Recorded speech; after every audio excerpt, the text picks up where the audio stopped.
네, 라떼는 말이야 시간입니다. 오늘 함께 이야기 나눌 주제는요. 추억의 그 이름, 동동구리무를 아시나요? 한국 화장품의 100년 역사입니다.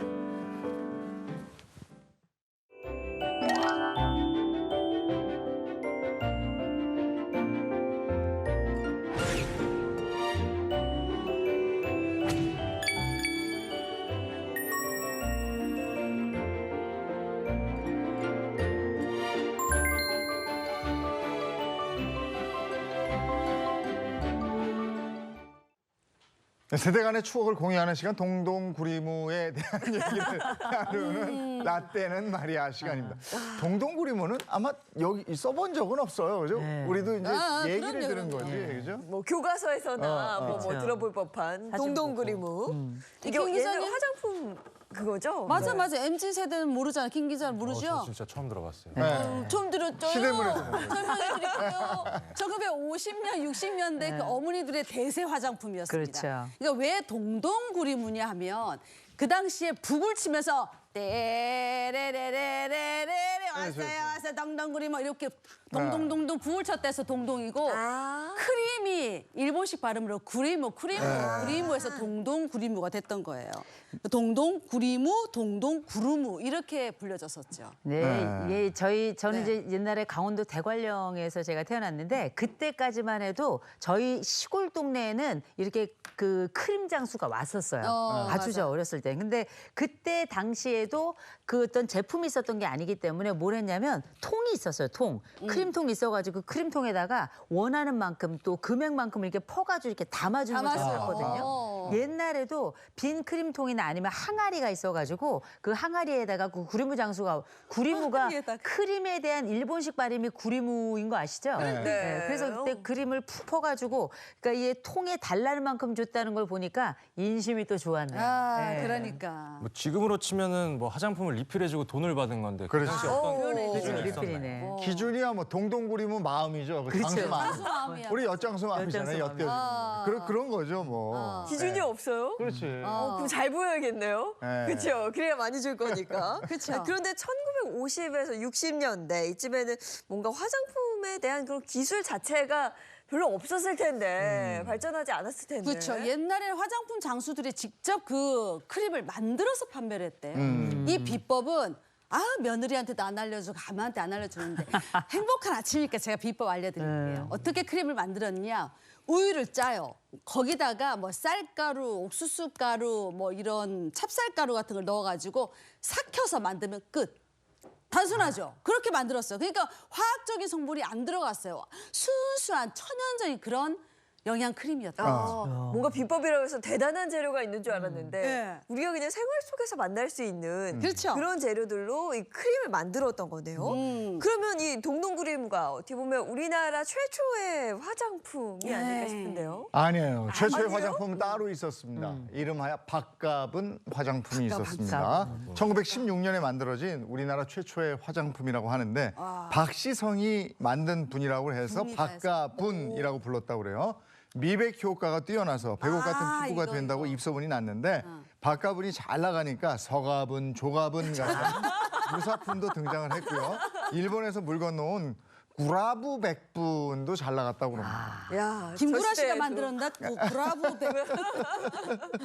그럼 박가분이 제일 잘 나갔던 건가요? 예, 그렇다고 그래요. 당시에 어쩌니까. 화장품 3대 메이커가 있었는데 역시 박가분 그리고 또 조가분, 조가분, 서가분이었는데 박가분의 인기가 단연 압도적이었다는 겁니다. 귀부인이 쓰는 화장품으로 알려져서 네. 당시 박가분 하나 못 사주는 남편은 무능한 남자다. 이런 말이 나올 지경이었다고 합니다. 이 남자들이 싫으나 좋으나 그거 사줘야 능력 있는 남자였으니 그래, 아주 맞아. 남자들이 더 난리가 났을 것 같은데 아니, 근데 사실 우리가 전통이 오래됐다 무조건 오래된 게 아니라 좋은 건 여전히 오래 쓰고 지금도 살아있는 경우들이 많이 있잖아요. 근데 지금은 저는 박가분은 못 본 것 같아요. 지금 안 보여요. 근데 박가분의 인기가 20년도 채 가지 못했다고 그럽니다. 돈을 만드는 재료에 문제가 생겼다는 건데 문제? 그래서 제가 문제를 준비했습니다. 다 같이 맞춰보시기 바랍니다. 네. 자, 문제. 1916년 정식으로 판매한 우리나라 최초의 화장품 박가분에는 네모 2, 들어 있었다 이렇게 돼 있네요. 네모 이라고 한글이 들어가 있는 건데? 건데 한 글자예요? 하나요, 하나. 이 들어있었다. 네. 혹시 뭐 안 좋은 거 네. 같은데. 혹시 뭐 이렇게 부식이 잘 안 된다. 분골 이런 거 아니었을까요? 그러나 화장품에는 절대 들어가서는 안 되는 안 성분이다. 절대 들어가면 안 돼. 절대 중금속이다. 순. 네? 중금속? 네. 순? 순 아니고 한 글자래. 순 아니고 한 글자. 납? 네. 납? 진짜로? 네, 정답입니다. 납이에요. 와, 최초 화장품에 납이 들어 있었어요? 당시 박가분을 쓰던 여성들 사이에 점점 이상한 일이 생기기 시작했는데 야. 피부가 푸르게 괴사하거나 아이고야. 눈에 경련이 일어나거나 어떡해. 구토를 하고 심지어는 일부는 시리에 빠져서 자살을 시도하거나 하는 일이 발생했다고 얼굴이 합니다. 막 망가지. 이런 사건이 이어지자 박가분은 살을 파먹는 가루다라는 소문이 퍼져서 결국 20년 만에 이 박가분이 폐업하게 됐고요. 야. 이 모든 부작용의 원인이 바로 납 중독 증세였다는 겁니다. 이야, 중독이었구나. 무섭다. 너무 심각하네. 피부를 하얗게 만들어줬던 것도 납성분 때문인가요? 맞습니다. 이 박가분은 납가루를 넣어서 화장이 잘 먹고 피부가 뽀얗고 하얗게 보이도록 만들었는데 당시 박가분 외에도 이런 식으로 만들어진 미백 화장품이 수많은 납 중독을 낳게 됐습니다. 결국 이 사건은 많은 사람들에게 충격을 안겨줬고 이후에 우리나라 화장품 광고에는 절대 납이 들어있지 않음이라는 문구가 필수로 들어갔다고 그러네요. 납이 절대. 그래서 저희 엄마 얘기 들어보니까 60년대, 70년대 화장품 그 케이스에도 납 들어가지 않았다라는 문구가 써 있었대요. 그게 왜 들어갔나 그 얘기를 저는 그때는 몰랐는데 지금 말씀 들어보니까 네. 박가분 사태가 그 시작점이었네요. 근데 그래서 이제 납이 없음이라고 적기까지 했는데 그 시대에 이제 여성들은 아무래도 화장품을 사기가 혹은 바르기가 굉장히 무서웠을 것 같아요. 자, 그렇죠. 국내 화장품의 신뢰감이 뚝 떨어진 그 60년대 우리나라에 어떤 일이 생겼냐? 바로 미국 헐리우드 영화가 우리나라에 들어오기 시작합니다. 이게 오드리 헵번, 엘리자베스 테일러 이렇게 너무 예쁜 아름다운 그 서양 미인들이 여성들에게 동경의 대상이 되기 시작해. 어머 제 사진 아니에요? 자연스럽게 이들이 쓰는 외제 화장품의 인기가 높아지기 시작했습니다. 그런데 옛날 우리나라라는 이제 수입품을 쓰는 걸 그렇게 달가워하진 않았어요. 그렇죠.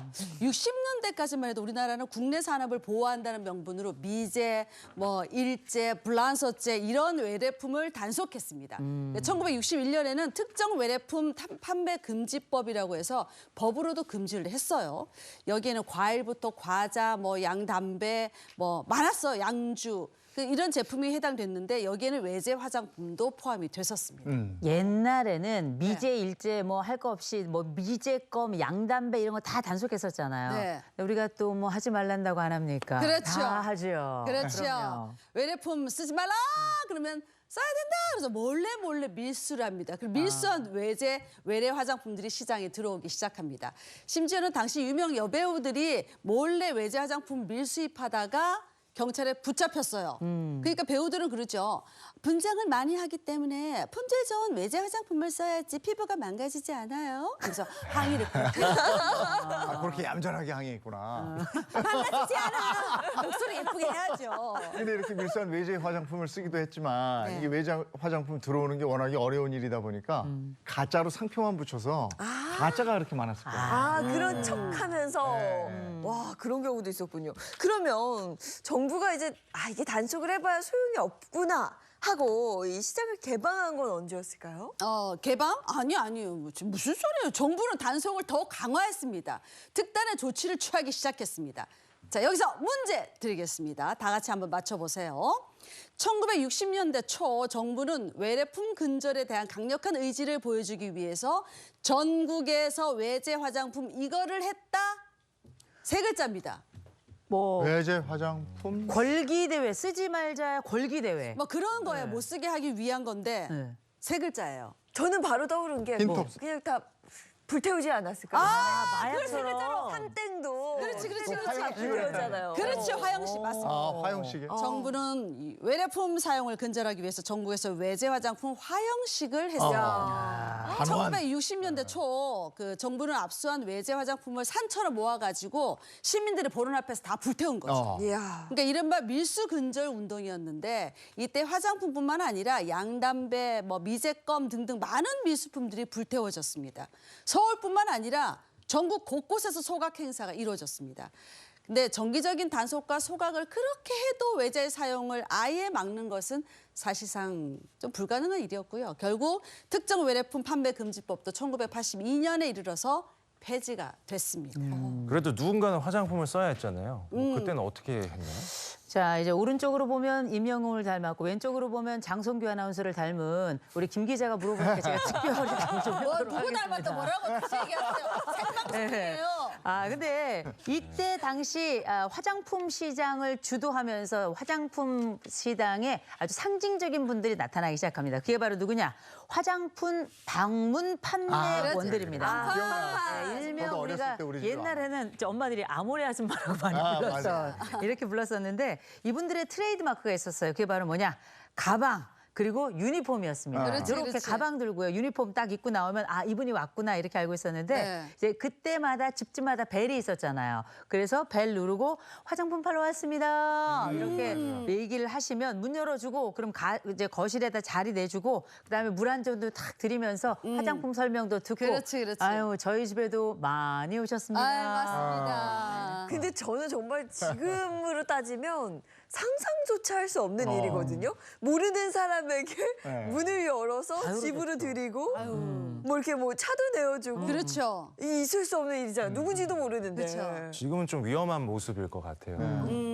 근데 옛날에는 인심이 또 좋았어요. 그럼. 인심이 더 좋아서 웬만한 집 문 열어주면 다 이렇게 들어와가지고 밥도 먹고 가고 그런 경우가 있었는데 그때 당시는 이분들이 오기만 학수고대 아주 손꼽아 가면서 기다렸던 그 시대였는데 그때 당시에 이제 혼자 계신 분들 또 가족들이 있는 경우 일부러 내보내기도 하고요. 그렇죠. 그래서 어떻게 하냐? 일단 아무래도 이제 그 방판하시는 분들이 일단 오시잖아요. 저희 엄마가 그때 반장이었어요. 동네 반장. 반장이면 동네 아줌마들 싹 모아요. 그렇죠. 싹 모아요. 그럼 이제 이 방판 아줌마가 딱 오시잖아요. 그럼 일괄 누워서 다 뭐냐? 마사지도 마사지. 받아보고 설명도 들어보고 그렇죠. 팩도 막 해주고 그때 수건 뜨겁게 달궈가지고 이렇게 막 얼굴에 얹어주고 이런 거 다 그렇지, 했었거든요. 스팀타월. 그래서 그때 당시에 이분들이 왔을 때 또 화제가 됐던 게 뭐냐? 방판하시는 분들은 날씬하고 이뻤어요. 그럼 우리가 이 화장품 바르면 날씬하고 이뻐질 것 같지 않아요? 그래가지고 이분들 오시면 심지어 남편들도 기웃기웃했다는 소문이 들립니다. 아, 저희 방파로 왔으면 오동통통도 했는데 그 피부는 고왔어요. 근데 그분들이 오시면 화장품만 이렇게 판매하는 게 아니라 세상 이야기를 들려줍니다. 그럼요. 맞아. 화장품을 사게 되면 샘플도 그득 주죠. 마사지 무료 해주죠. 그다음에 뭐 넋두리 다 들어주죠. 남편 시어머니 욕하는 거 다 들으고 서로 또 얘기 얼마나 재밌는데요. 그게 일석삼조 정도 되니까 너무 반겼죠. 기다렸죠. 그분들이 오기를. 저도 어렸을 때 기억이 나요. 그분들 오시면 어머니가 또 이렇게 미숫가루 타다 가지고 맞아요. 그럼 그분들 우리 집에 왔다는 거 소문 나면 동네 아주머니들 또 와서 모이고요, 그러면. 동네 개처럼 모여서 맞아요. 지금 말씀하신 대로 마사지도 받고 뭐 이런 것도 사고 샘플 나누고 네. 사람들 많이 모이면 샘플 더 주거든. 맞아요. 아니 이게 실제로도 나와 있는데요. 80년대 중반까지만 해도 우리나라 그 화장품의 전체 매출의 90% 이상이 방문 판매로 이루어졌다고 네. 합니다. 어마어마한 인기였는데 사실 저나 뭐 김지혁 기자는 이거 어떻게 문을 열어주죠라고 할 정도로 좀 낯설거든요. 언제부터 이 방문 판매를 보기가 어려워졌을까요? 이제 뭐 화장품이 이제 대중적으로 팔리기 시작하면서 어디서나 지금은 화장품을 살 수가 있잖아요. 그리고 요새는 뭐 인터넷도 있죠, 홈쇼핑도 있죠. 이렇게 채널이 다양해지면서 다채로워지면서 사실상 이제 방문 판매는 거의 없어졌다 이렇게 보시면 될 것 같은데 실제 요즘처럼 이런 편리한 시대가 아니고서는 우리가 방문 판매할 때는 또 장점이 있었어요. 그 장점 중에 하나가 바로 뭐냐면 일단 테스트가 가능하잖아요. 그렇죠. 내가 다 발라보고 마사지도 그렇지. 받아보고 이렇게 가면서 사실상 뭐 우리가 가지고 있는 이 방판의 입지나 장점이 많이 줄어들긴 했습니다만 추억도 있었고 그때는 인간관계라서 이 아름다운 인간미가 또 돋보이는 시대가 아니었나 싶습니다. 네, 뭐 그런 과정들을 거치면서 이 한국 화장품도 발전하게 됩니다. 뭐 인식도 점차 좋아지기 시작을 했는데 그런데 우리나라 그 화장품 100년이 넘는 역사 중에서 가장 폭발적으로 시장이 성장한 때가 있었다고 합니다. 예, 언제였을까요? 있었죠. 자, 지금부터 말씀드릴 발전을. 텐데, 네. 자, 우리나라 화장품에 대한 전 국민의 관심이 확 올라간 바로 그 역사적인 순간이 있었는데 제가 지금 문제로 준비했습니다. 자, 다 같이 맞출 준비 네. 하시기 바랍니다. 자, 지금부터 문제 나갑니다. 옛날엔 화장품 하면 로션 크림만 알던 그 시절이 있었는데요. 그런데 1980년 등장한 네모 때문에 화장품 인기가 폭발하고 다양한 종류의 관심을 기울이기 시작했다고 하는데 이 네모는 무엇일까요? 전 이거 알아요. 뭐요? 되면 저게 방송의 역사에 나와. 그래요? 뭐죠? 홍콩 영화 들어왔을 뭐? 때잖아. 블랙 아니면 화이트였잖아요. 백에서 칼라 TV. 그러니까 칼라 TV. 역시. 이제 전 세상이 컬러풀해진 거예요. 80년대구나. TV를 통해서. 역시 맞아. 방송의 역사와 함께하신 역시. 국장님께서 좋습니다. 네. 말씀하신 대로 정답. 1980년 등장한 칼라 TV 때문에 네. 화장품의 인기가 폭발했다입니다. 이 칼라 TV가 1980년 12월 1일 날 첫 방송, 이 칼라 와. 방송이 이제 시작이 됐는데요. 그렇구나. 그 전에 흑백 시절하고 완전히 다르게 그 중에 아주 큰 변화를 일으킨 것 중에 하나가 바로 이 화장품 시장이었습니다. 색조 화장품이네. 옛날에야 뭐 이제 꺼먹고 허연이가 그냥 뭐 이쁜지 뭐 미운지 이런 거 잘 모르는데 그 실루엣만 있다고 봐야 되니까. 근데 요 시절이 끝나고 드디어 칼라 TV가 들어오면서 립스틱 들어왔죠. 아이섀도우 보이죠. 그렇죠. 또 볼터치 보이죠. 어. 이러니까 색조 화장의 시대가 본격적으로 시작된 겁니다. 그래서 화장품 업계의 대반등이 이제 시작이 되는데 1980년대 칼라 TV 이후에 이 화장품 시장이 30에서 40%씩 계속 성장했다는 거예요. 대단하다. 엄청난 기염을 토하게 되는데 그래서 당시 인기 제품이었던 그 엘사 옛날에 럭키였죠. 럭키에서 만든 뽕 뭐 이런 게 있었어요. 뽕. 생각하시죠? 이 소피 마르소. 추억의 이 광고 책받침 모델로 광고. 기용하면서 예뻤어. TV에서 몽 하면서 입이 그랬어. 이렇게 오므라들었던 거 다 기억하실 텐데 네. 이때 여성들뿐만 아니라 다들 그 소피 마르소 입술 보느라고 난리였습니다. 그러니까. 네. 이 컬러 시대가 되면서 스타를 따라하려는 사람도 되게 많았거든요. 네. 많았죠, 많았죠. 당시 최고의 스타들은 일단 화장품 모델 한 번씩 다 하는 거거든요. 그렇죠. 당시 청춘 스타 임혜진 씨를 비롯해서 네. 이미숙, 윤보라, 최명길, 금보라 등등등 뭐 최고의 피부 미인 타이틀을 두고 경쟁을 벌이고 이랬고요. 네네. 그중에서도 으뜸으로 뽑혔던 스타는 컴퓨터 미인이라는 칭송을 받았던 배우 황신혜 씨라고 그래요. 진짜 예뻤어. 팽팽하고 주름 없는 조각 미인으로 주목받으면서 황신혜 씨가 쓰는 에센스가 초히트 상품으로 풀렸다고 합니다. 아니 진짜 저 영상 보세요. 네. 너무 예쁘죠? 아니 컴퓨터 미인이라고 불리면 네. AI 같아. 완벽한데. AI 같아. 그러면 그때부터 이제 당대 스타들이 화장품 광고를 찍기 시작한 거네요. 그렇습니다. 1980년대 초반 배우 원미경 씨부터 1980년대 후반에 채시라, 김희애 등이 인기 화장품 모델로 각광을 받았고요. 화장품 회사들이 스타의 이미지를 브랜드 컨셉 활용하면서 아우, 너무 왜 에어로빅 화장품을 왜 팔기 하지 중간에? 시작했습니다. 화장품 하면서? 아 진짜 맞아. 예. 근데 저는 사실 이제 지금 뭐 이렇게 활동하신 분들 많이 제시라 계시지만 씨. 저는 옛날에 봤던 분 중에 이 사람 너무 예쁘다 생각했던 사람 중에 한 분이 한혜숙 선생님이에요. 야. 잘 모르시는 분들 계실 텐데 옛날 분들은 한혜숙 배우 다 아실 거고요. 또 금보라 씨 저는 정말 예뻤어요. 금보라 씨. 예. 모모는 철부지의 이민숙 씨도 진짜 예뻤어요. 이민숙 씨도 마찬가지죠. 이보이 선배님도 되게 막 네. 무릎과 무릎 사이 무릎과 찍었던 이보이 씨도 정말 아름다워. 아 지금 김재혁 기자 전혀 공감하지 못하는 표정. 네. 그리고 지금 뭐 시간이 흘러서 화장품도 뭐 저렴이들도 굉장히 많아요. 뭐 저렴한 값에 많이 구할 수 있게 됐는데 예전에는 화장품 값이 굉장히 비쌌을 것 같거든요. 비쌌죠. 거기다가 90년대 IMF 터지면서 한 푼이라도 절약하려고 화장품을 한 번 사면 알뜰살뜰 저도 어렸을 때 엄마 기억하기에 크림, 영양 크림 엄마 너무 열심히 바르시길래 한번 써보려고 했더니 통에 진짜 바닥이 보이는데 그거를 긁어가지고 이렇게 닦아 썼던 거. 립스틱 한번 발라보려고 뚜껑 열었더니 바닥이야. 그거를 그냥 브러쉬로 솔로 그냥. 긁어가지고 이렇게 닦아 썼던 그 기억이 나는데 요즘은 색조가 좀 실증 난다 그러면 바꾸고 아니면 또 유행 타면 또 바꾸고 이런 경우 많잖아요. 예전에 진짜 아껴 썼단 말이에요. 그런데 그런 지금 화장품의 역사 쭉 얘기해봤는데 이제는 K-뷰티 아닙니까? 해외에서 우리 화장품 못 구해서 난리고 네. 그렇게 인기고 K-드라마의 열풍이 있었기 때문에 그런 것 같고 그쵸. 또 정말 K-팝, K-푸드 아주 그렇죠. 난리잖아요. 이렇게 자랑스럽습니다. 됐습니다. 네. 화장품들 뭐 저 용돈에 드는 비용이 상당히 많죠. 그럼요. 크림이 많죠. 아 크림. 근데 중요한 건 맞아, 왜 발라도 안 예뻐지는지 모르겠어요. 아, 점점 예뻐져야 예쁩니다. 되는데. 근데 요즘은 진짜 화장품이 예전에 뭐 나비 들었다 막 그런 네. 얘기도 있었지만 요즘은 위생적으로 되게 신경을 또 많이 쓰는 거예요. 그럼요. 예쁘게 보이는 것도 있지만 그 안전하게 쓸 수 있게끔 잘 만드는 것 같아요. 아무튼 잘 나와요. 그래요. 네.